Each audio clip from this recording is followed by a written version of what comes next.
नमस्कार। आज हम एक बहुत ही पुराने लेकिन शायद आज के लिए सबसे जरूरी एक क्रांतिकारी विचार पर बात करने वाले हैं। ये विचार आता है प्राचीन ऋषि अष्टावक्र से और ये एक सवाल पूछता है, क्या जिंदगी को एक सूखे पत्ते की तरह जिया जा सकता है, बिना किसी जोर जबरदस्ती के, बिल्कुल आजाद, बस अस्तित्व के बहाव के साथ? जरा कल्पना कीजिए, जंगल में एक सूखा पत्ता है और हवा का एक हल्का सा झोंका आता है और वो पत्ता यहां से वहां उड़ता चला जाता है, बिना किसी शिकायत के, बिना किसी प्रतिरोध के। अष्टावक्र कहते हैं कि इस एकदम साधारण से दिखने वाले नज़ारे में जिंदगी जीने का सबसे गहरा राज छिपा है। यही वो तस्वीर है जो उनके पूरे दर्शन की नींव है। तो चलिए इस पत्ते की कहानी में थोड़ा और गहरा उतरते हैं। देखते हैं कि ये साधारण सा पत्ता हमें आज़ादी का कौन सा रास्ता दिखा सकता है। यहाँ देखिए, दो रास्ते एकदम साफ नजर आते हैं। एक तरफ है पत्ते का रास्ता, कितना सहज है, कोई जोर नहीं, कोई टेंशन नहीं, बस हवा के साथ बह रहा है। और दूसरी तरफ है हम इंसानों का संघर्ष, लगातार कोशिश, हर चीज को कंट्रोल करने की जिद, अपनी जिंदगी की नाव को जबरदस्ती किसी दिशा में खेने की कोशिश, और नतीजा सिर्फ तनाव और डर। तो सवाल ये है कि ये सारा संघर्ष, ये सारी मेहनत आखिर आ कहाँ से रही है। अष्टावक्र इसकी जड़ तक पहुंचते हैं और वो एक बहुत ही सीधी सी समस्या की तरफ इशारा करते हैं, कर्ता होने का वहम। कर्ता यानी करने वाला। ये जो हमारे अंदर एक गहरा यकीन बैठ गया है ना, कि हम ही हैं जो अपनी जिंदगी को चला रहे हैं, अपने कामों और उनके नतीजों को कंट्रोल कर रहे हैं। ये जो ख्याल है, मैं ये कर रहा हूँ, ये सब मेरी वजह से हुआ, अष्टावक्र के हिसाब से यही हमारे सारे दुखों की असली जड़ है।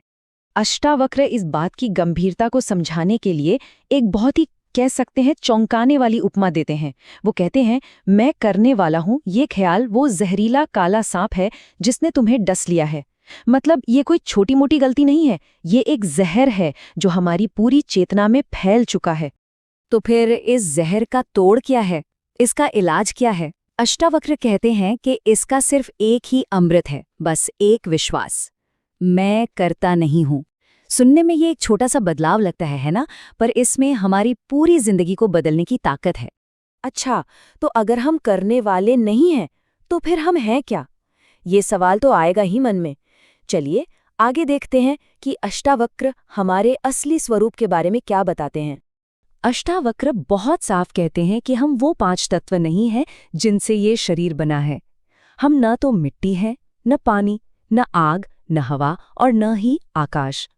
हमारी असली पहचान इस फिजिकल बॉडी से कहीं ज्यादा गहरी और परे है। तो फिर हम क्या हैं?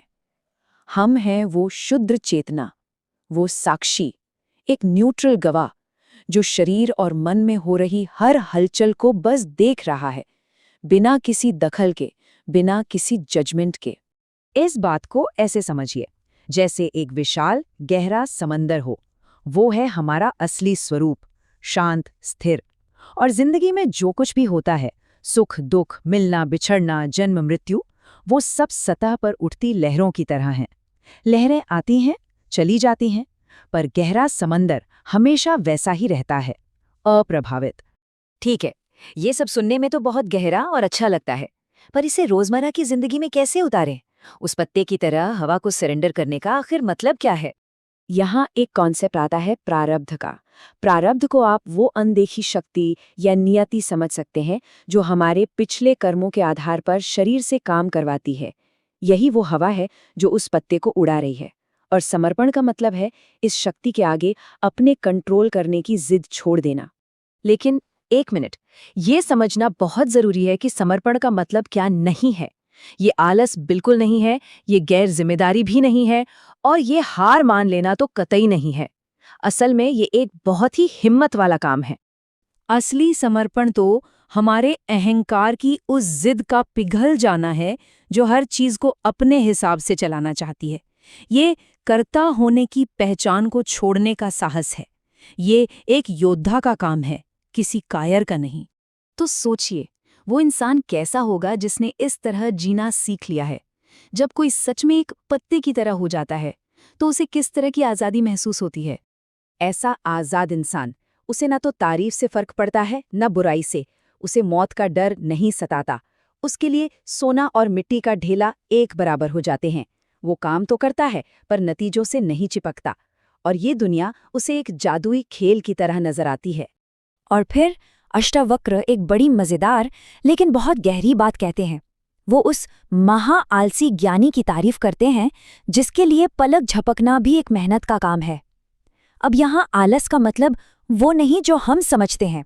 यहाँ आलस का मतलब है कुछ भी करने या पाने की जो अंदरूनी बेचैनी होती है उसका पूरी तरह से शांत हो जाना। ये परम शांति की अवस्था है। ये सब सुनकर एक सवाल मन में आना लाजमी है, क्या सच में बिना किसी प्लान के, बिना किसी डर के जिया जा सकता है? क्या हम अपनी जिंदगी की बागडोर ऐसे ही छोड़ सकते हैं? और अगर हम ऐसा करते भी हैं तो होगा क्या? क्या जिंदगी में उथल-पुथल मच जाएगी, सब कुछ बिखर जाएगा? या फिर ये हमें एक ऐसी ऊंची व्यवस्था में ले जाएगा जहां कोई बड़ी शक्ति, खुद अस्तित्व सब कुछ संभाल लेगा?